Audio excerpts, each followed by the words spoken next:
right. So we are talking to Sonia Kaylon. Hi, Sonia. Hi, Laura. Welcome to The Only One in the Room. Thanks for having me. Yeah, we're really happy you're here. And because of one of your professions, anyway, I know that you're also the founder of EverBlume, but I looked up orthodontists because I just wanted to see like some facts about them. And I found out that all orthodontists are dentists, which I didn't know. Yeah, but only 5% of dentists are orthodontists. And so I thought that was really interesting too. So you've gone further than most dentists do into a specialty. Can you tell us something that surprised you about orthodonture or being an orthodontist? I think I didn't realize how much I would have to interact with the parents of these teenagers. Girlfriend. Yes. Yes. I did not grow up with parents that were like, they just like dropped me off at the orthodontist. I did not realize that it was going to be like an interview after each appointment. Yes. That is such a good thing not to have been prepared for. And I have witnessed it. Both my kids have braces and love my orthodontist, Dr. Linda Toth. Shout out to her. But it was like a salon in there. Like the parents would just lounge and wait and talk. And it was crazy how involved the parents were in their kids' and the public scolding of their children for losing their retainers or not wearing their spacers or it's so uncomfortable to be part of that exchange too. Right, it's like, right. They did not prepare you in dentistry school for this? Right? They don't prepare you about that. They don't prepare you how to run a business. They don't prepare you for any of that. Wow. It's all like a huge shock when you get into the world after like 7 years of dental education. Wow. That's real. 7 years, man. That's real. Thank you for that. I am Laura Cathcart Robbins. This is The Only One in the Room, but I am never the only one in this room because, as usual, my boyfriend, producer, and co-host Scott Slaughter, who I call Hun, is here as well. Hi, honey. Hey, Hun. So, as I said, we are talking to the founder of EverBlume, Sonia Kaylon. And Sonia, you sent us a letter or a pitch, whatever it was. It got my attention. And it started with, I was sober for 5 years when I was blindsided by the breakup of my relationship of 18 years and had no idea how I would be able to maintain my sobriety. So at this point, we know a few things about you. We know that you were in a long-term relationship. We know that you were sober, right? And sober for a good amount of time, 5 years. But this hit you out of nowhere, seemingly, and we're going to talk about that. And then your thought is, how do I stay sober, in the wake of this devastation that's occurring in my life? Yeah. So just before we get into that, though, just a little background. You told me when we were talking that because you're Indian, you felt like you had to become either a doctor or a lawyer or a dentist. Obviously, you chose dentist, orthodontist. Is that right? Do I have that right? For sure. Lawyers at like the bottom of the list. But really? I think it's like, I think it's definitely like people, an age group like between 35 and like 60 now, where we all had to be doctors or dentists or lawyer. But every single one. Wow. And then you wrote an article about growing up and watching your family's relationship to alcohol. Right? Like watching your family drink, watching the men get drunk, particularly the men is what I got from this, watching the personality change when they drank. And I got the impression from that article that that was not your ambition. You didn't want to grow up and be like them. Can you tell me a little bit about what that looked like for you? Yeah, I think Indian men, in Punjabi culture especially, drink really hard, and the women don't drink at all. And so they are weekend binge drinkers from what I saw. And then I think they continued to drink during the week, but they were aggressive. Like there was always some sort of fight. There was like DUIs, people going to jail, divorces, custody. Yeah, it was just like the most dramatic consequences of drinking that I could have imagined. So that was like my baseline. Wow. And then so what did you think? I know you said you didn't want to be like them, but did you think you would ever drink?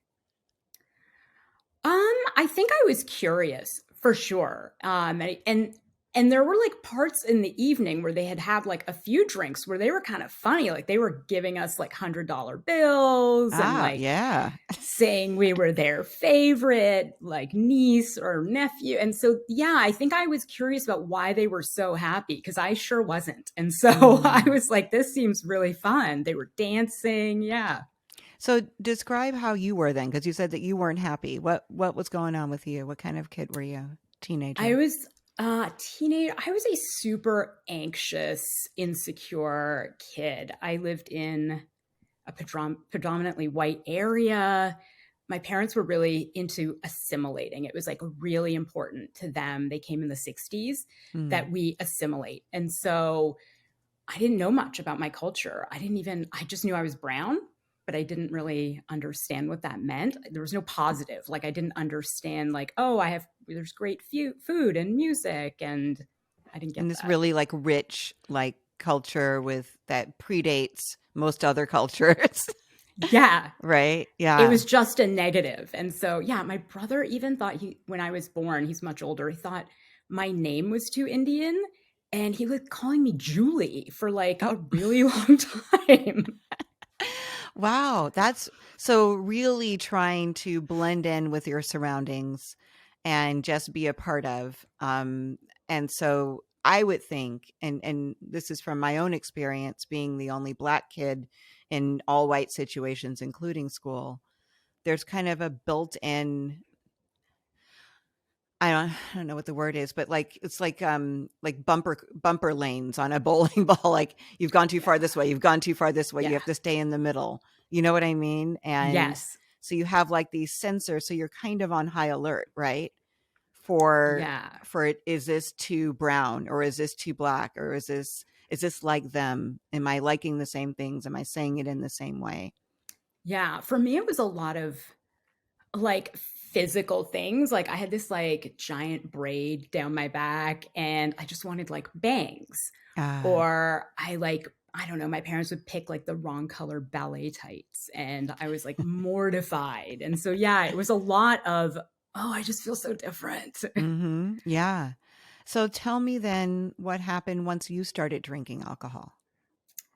Oh, it's amazing. I started drinking probably when I was 15. I was smoking cigarettes from when I was 13. And so it was amazing. It was like all that anxiety melted away, all that kind of confusing emotions, they just evaporated. I just didn't have to be me. I wasn't like the little anxious brown kid. And Mhm. it made my personality really fluid. I don't know if you ever felt this. Like I became like a mimic in whatever group I was in. Yeah. Yeah, I totally know what you mean. So that it allowed you to, at least from your perspective, you fit in everywhere, right? Wherever you wanted to Yeah. fit in, you could fit in. That's really interesting. I think it's another layer for that people of the dominant culture don't necessarily have, because there's like everything is kind of created for them here in this Yeah. country anyway. And so for people, marginalized people, that, and whether that marginalization be racial or a disability or whatever it might be, but to try to feel like you're finally fitting in, to Yeah. different groups is a really intoxicating feeling aside from the drink or a substance, Hugely. you know? Yeah. Hugely. So in the beginning, you are feeling free and vibing with everybody, and everybody's vibing with you, and it's good, right? It's And good. are you a good girl at this point? Are you like someone that your parents are proud of?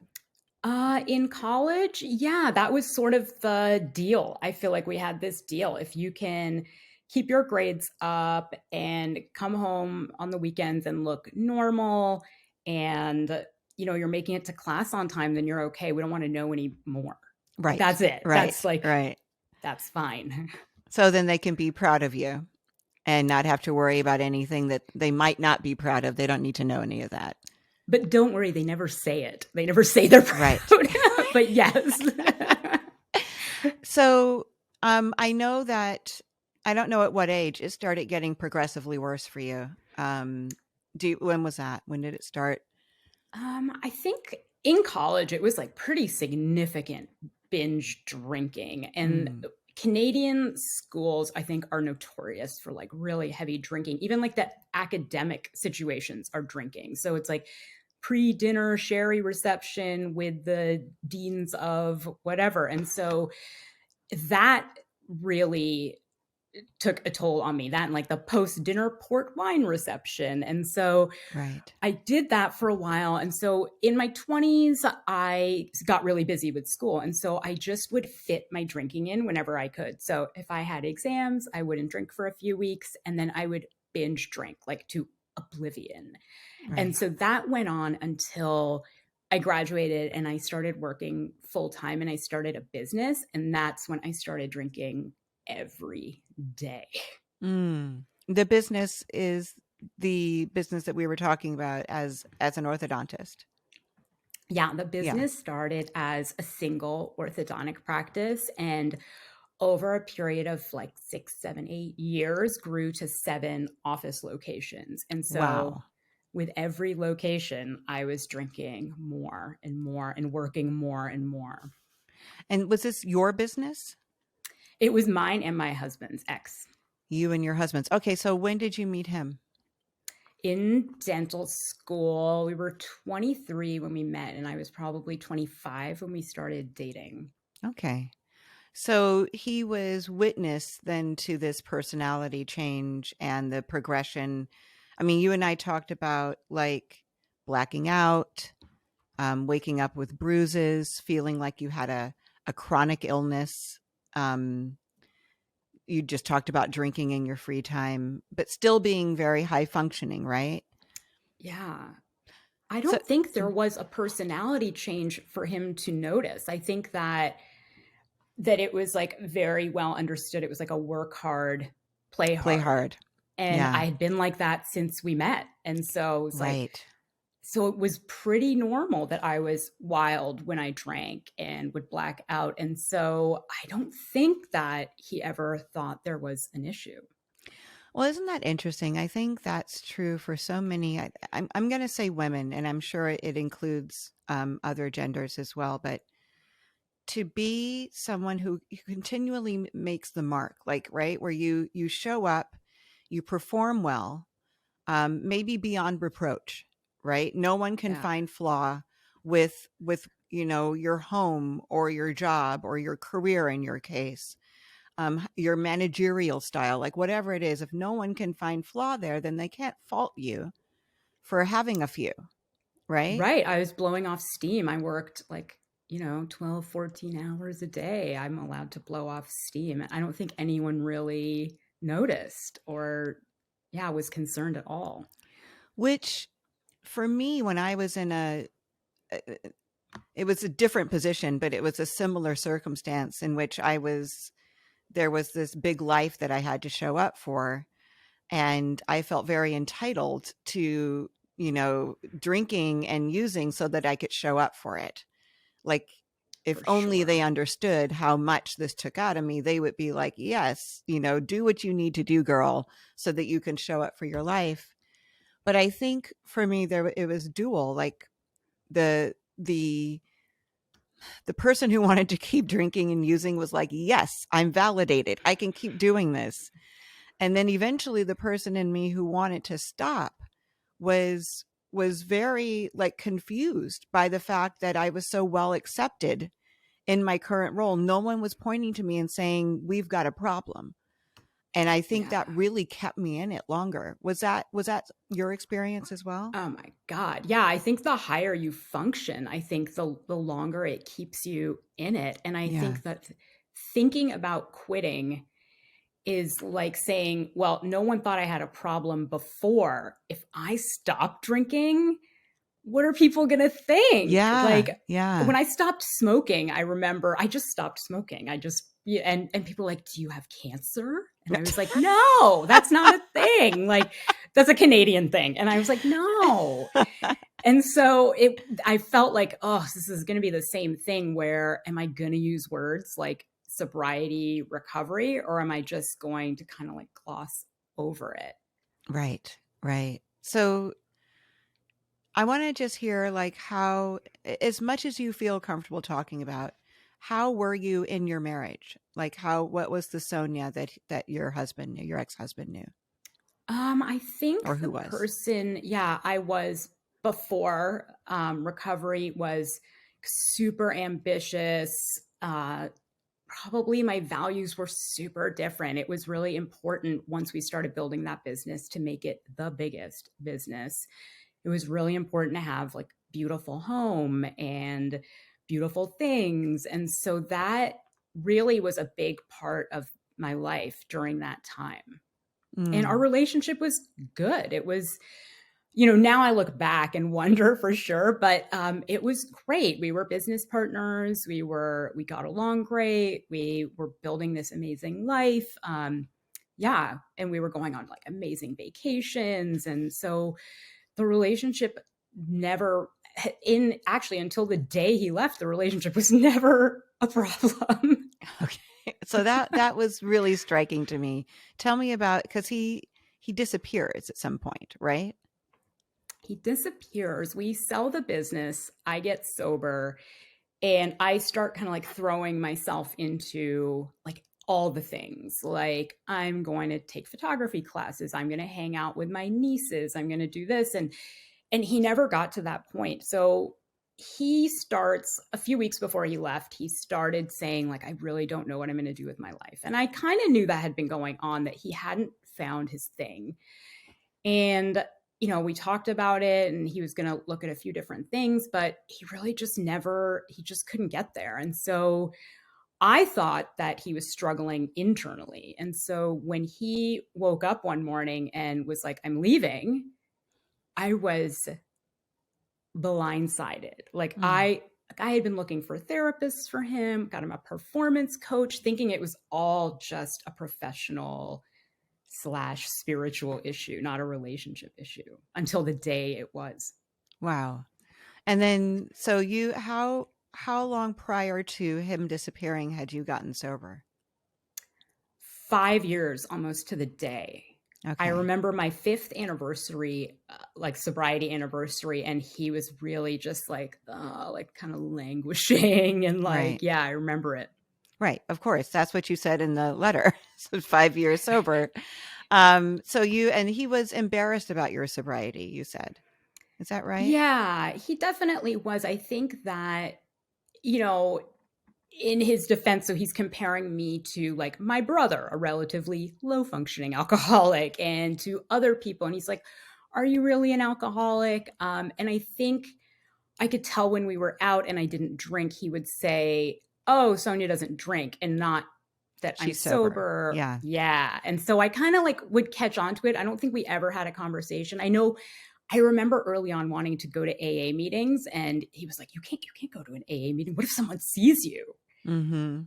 And so Mm-hmm. it was like kind of an underlying thing that I could feel it. And so I Yeah. didn't make a big deal about my recovery.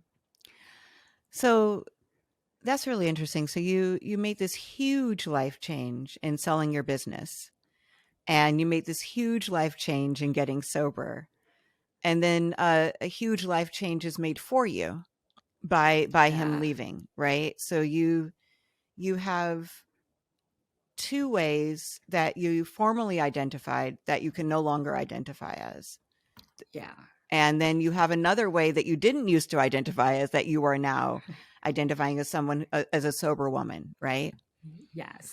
Um, all right. So talk to me about, because you mentioned AA, talk to me about you said you were a lurker at 12-step meetings. And so talk to me about 12-step meetings and what that was like for you, that experience.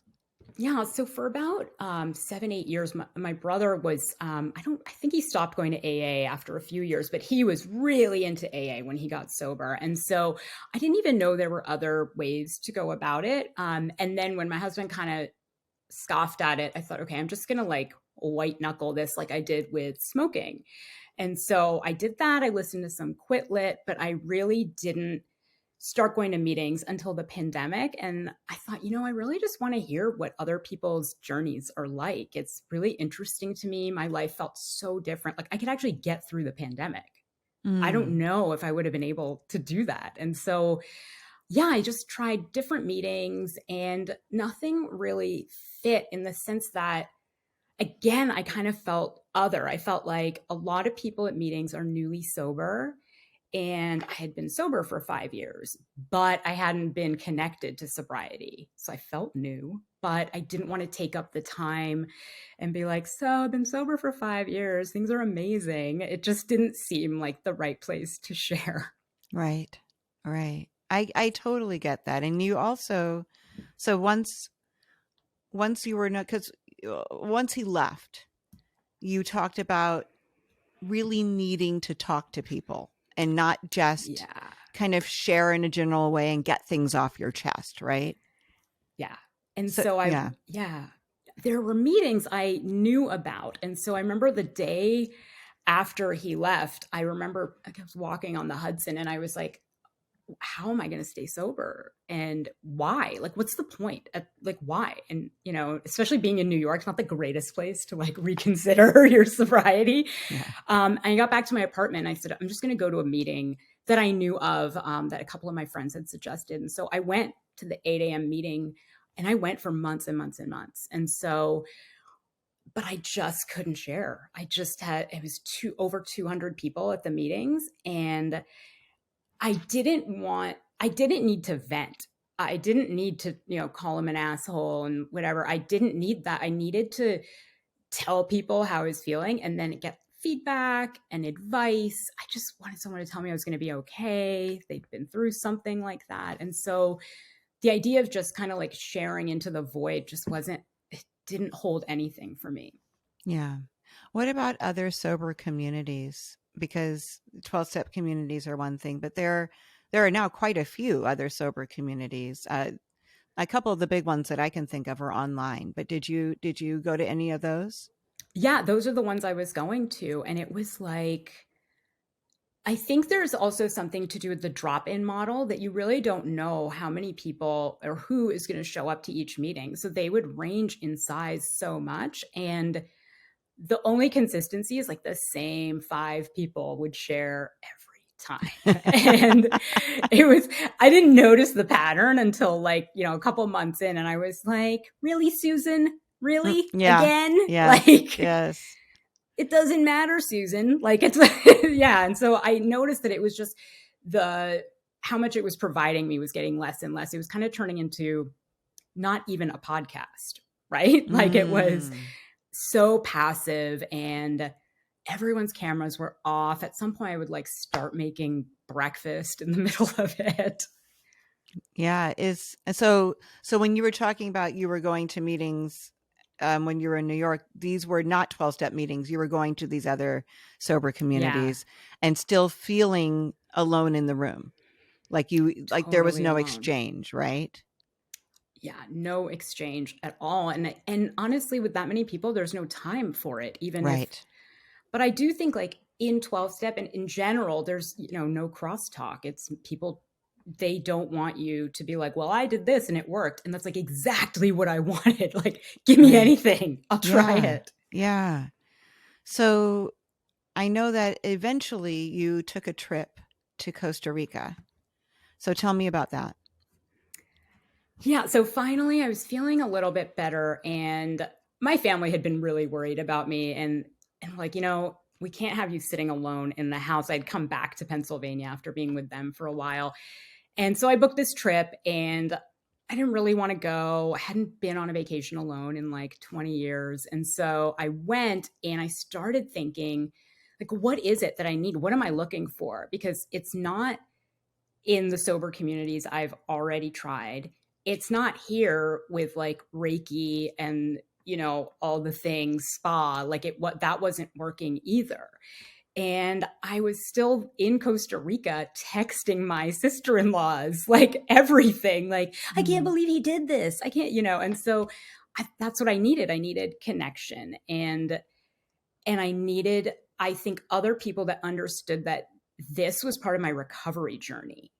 This wasn't just like, oh, I'm getting divorced. It's like, this is a big deal for me to get through this. And like, it means a lot. And I'm going to have to figure out a lot of different things that maybe the average non-addict doesn't have to figure out. And so I thought I just want to be around a small group of people where I feel comfortable. Mm-hmm.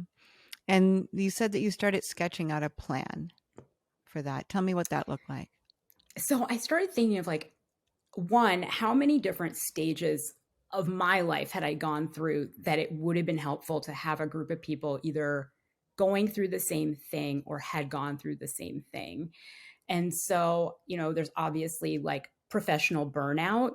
That's, and I thought, so I just kind of sketched it out, and I had like, a singular circle and all these spokes coming out, and the spokes were essentially like different groups. And by the time I was done, like I had a million groups, and I'm like, and if I only, want to do a small group, I don't need 200 people.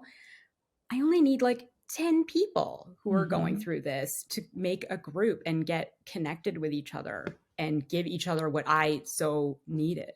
Yes. Yes. So you come back to the States. I come back to the States. And then do you create EverBlume then? Yeah, I'm still in pretty rough shape. And so I keep sketching it out. I start talking about it a little bit with people. And I realize the only way I'm going to really do this is if I have some sort of accountability and schedule. And so I joined a business accelerator in New York, and that was amazing. So they had a curriculum. It's like day one, register your LLC, day two. And even though I had done these things before at such a high level, it was just like, great. I had something to do every day. It wasn't overwhelming. And so I did that. And the best part was like, you get through a couple of months of it and you start interviewing people to find out if your idea has any legs.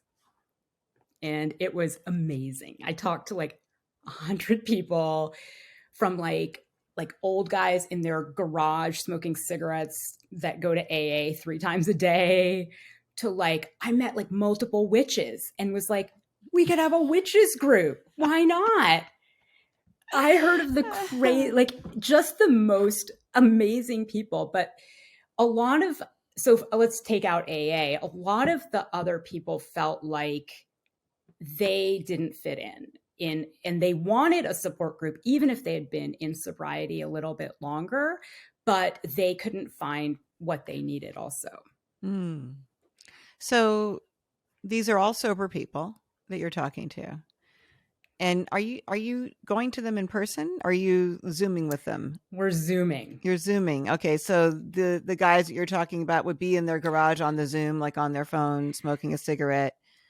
And what you're finding is kind of this through line that all of them are looking for what you were looking for, but just, right. But like a community, a smaller community, a more intimate community. Even the guys, it was mostly men that I talked to that were in AA. So when I asked them, like, what is your ideal AA meeting? Their ideal meeting was 10 other guys the same age as them. Right. And so that was interesting too. Like even the AA people have, an ideal meeting. And so I thought that was pretty interesting. It definitely started to confirm the idea. And I think meeting all those people made me realize too, like, these are my people. Like, let's do this. Like, I want to be around this all the time. Like, I just loved these people in recovery. There's just something about each other. And I just loved it. Yeah, I love it too. I totally do. Tell me what the next step was for you once you had gone through that business accelerator and you had all the things in place that you needed to have in order to launch EverBlume. What happened next? So I started I'm still in the accelerator, but just, you're at different stages. And so the first was, let's get a website up and let's see if we get any interest. And so we'll do some like Google ads and some Facebook ads and just see. So let's like really get people to sign up and see if when you launch, you have people. And it was crazy. I had like 150 signups pretty quickly. And I Wow. thought, we have something. And so, and I think there was also part of me that was, I had run a business with my husband and I wasn't super confident that I knew what I was doing on my own. And so it was pretty affirming pretty quickly. And the survey that I have at the beginning to try to match people in the groups is pretty intense. And then there's a section where you can just say, hey, is there anything else you want to tell me? And write it here or book a 10-minute interview with me. And the things people were letting out in these kind of like free form areas were just unbelievable. Like the things they were saying, like I'm worried I'm going to drink tonight. I tried not drinking last night. I feel so much shame. I don't know what else to do. And it was like, okay, there is something here.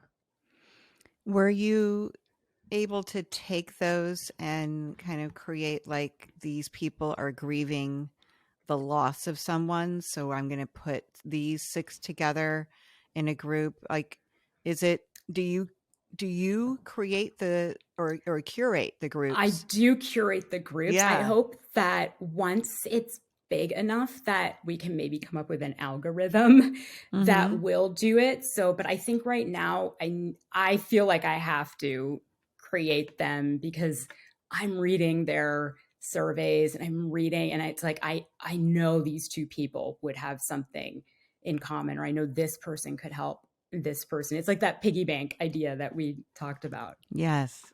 So this is really, really personalized recovery. Really personalized. Yeah, and there's a recovery coach that facilitates. So one thing, I don't know if you like need this, but I need some goal setting. And so you can set goals at the end and you can be held accountable. And so even if it's not a sober goal, like for me during the divorce, like a goal would have been like, I need to change these 3 bills over into my name by next week. Mm-hmm. And Mm-hmm. that's okay too. Yes. Yeah. Wow. Can you just give me some more examples? I threw out grieving, but more examples of the personalized groups that you might have? Yeah, so there's a lot. I think a lot of people have like they could fit into a couple of groups, but like Mm-hmm. a self-worth, self-esteem group is big. So that I Mm-hmm. think benefits the most from the connection. It's like having cheerleaders. And so they, encourage each other so much because they know what it feels like to feel that bad and also about yourself. And I also tried to kind of like create what I had created for myself. And so my nieces, my teenage nieces were like these little cheerleaders, like, there's so many guys out there. It's going to be amazing. And so I thought, like, what am I getting from all these people in my life that I think people need? And the cheerleading, I mean, some days it was like, no, just no. But yeah, it really helped. And so I think that's one that really, really helps. So, like, the format would be similar to someone shares, and then there's time for feedback, and then someone facilitates? Yeah. And so everyone shares. And so if you don't want to, you can pass for sure. But the point is that you are important to the group. Like Mm, you're integral to the group. It's the yeah. same group every week. It's not a drop in. And people want to know how you're doing next week. Like they want to know, did you switch those 3 bills over? How are you doing? Are you doing better? Did he call? Those types of Yes. things. Yeah. So you have, you kind of have a little family there. Yeah. Yeah. Is it, and you add people to the group and then people might leave, or Yeah. it's fluid like that? It's fluid. And so that is something I'm still, thinking about. People may actually want to go into different groups too as things change. So, Yes. I mean, I personally would be in the same group still that I would have been in a year ago. But, some people do like progress into a different issue. Some different things happen in their lives that they need to deal with. Yeah. Tell me about your sharing your experiences with the incarcerated and the formerly incarcerated. Like, how did that come about and what's that like for you? So I work with an organization, a nonprofit called Defy Ventures, and so we teach entrepreneurship skills to the incarcerated and formerly incarcerated, and it's been life changing for me. When I first started going in to prisons to speak with people, I had never talked about my recovery ever. I'd never even called it a recovery. I didn't even call it an addiction until I was like the subject of a case study. And I thought the case study was just gonna be a simple thing about, my entrepreneurial journey. And it turned into something much bigger about my addiction and like mental illness. And then it turned into something about ACEs, the adverse childhood experiences. Mm. So I went into prison and we had this amazing discussion about ACEs and about, what the root of our addictions are and how we can move past it. And it's been an amazing experience. Was it scary to be so vulnerable? Yeah. Yeah. The first time was, I thought, like I had this kind of like pretty good facade going, like I'm successful. But I knew that the most important thing I could give them was my truth, Mm. and like the dark truth, because they needed to see how low I was. Yeah. And like, hey, I could be exactly where you are if I got in my car one night. I could be where you are if I was at a club and bought drugs from somebody who was a cop. And it was like, I like, we're exactly the same. There is no difference, except, luck. Yeah. Yeah. That's a really interesting realization, isn't it? Yeah, it Yeah. is. I It's don't know, amazing. yeah, that you can have that experience unless you are face to face with someone like that. I don't know that it's enough for me to be like grateful that, these things didn't happen to me. I was just saying that you can't, I couldn't really relate to a person with different circumstances who was in different circumstances than me without being face to face with them. And then hearing Yeah. their story and realizing that it's my story too, and being like, wow, like it's just not the same as me seeing it on TV or watching a video, and having compassion for someone, maybe even empathy. Being face to face is a totally different experience, I think. It's totally different. It's like you can be watching TV and someone, gets a DUI and you're like, "Well, I would have never done that." But when you're face to face with somebody and you hear the details of how something happened or like the thought process, you Yeah. think, yeah, you're right. If my dog needed to go to the vet and I had drank 2 bottles of wine, Right. and I guess I would have gotten into the car. Like, For it is sure. different. For sure Yeah. you would get into the Your car. kid is sick, or like Yeah. there is some sort of it's all like, if something happens that you can't predict, it's just, Yes. yeah. And those are the things, regardless of how high functioning you are or how well you present, any one of those things could be the path to the end, and Yeah. it's just like that. It's just that happened to not be the path I took that day. Yeah. All right. Is there anything else you want to say about EverBloom? Because we're about to close, and I just want to see if there's anything I didn't cover.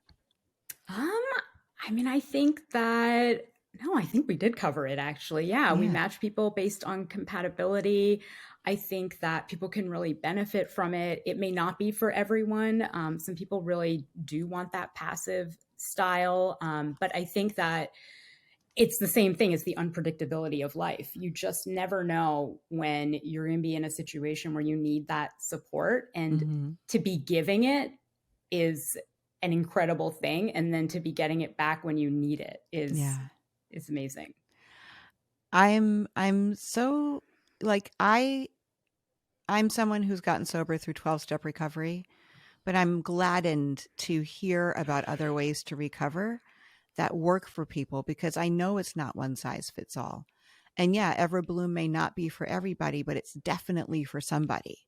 Somebody needs Yeah. that out there, right? And so the Yeah. fact that you've made it available for somebody to find, and it may be what they need right then. maybe they need some other kind of recovery later on or before, or, Yeah. but somebody is going to need it, and it didn't exist until you created it. So I'm really happy that you did that. I'm so glad that you and I met. Me too. Tell people where they can find you and EverBlume. So we're at joineverblume.com. We're on Instagram at joineverblume, Twitter at EverBlume. We are on TikTok at EverBlume. What? I know. Excellent.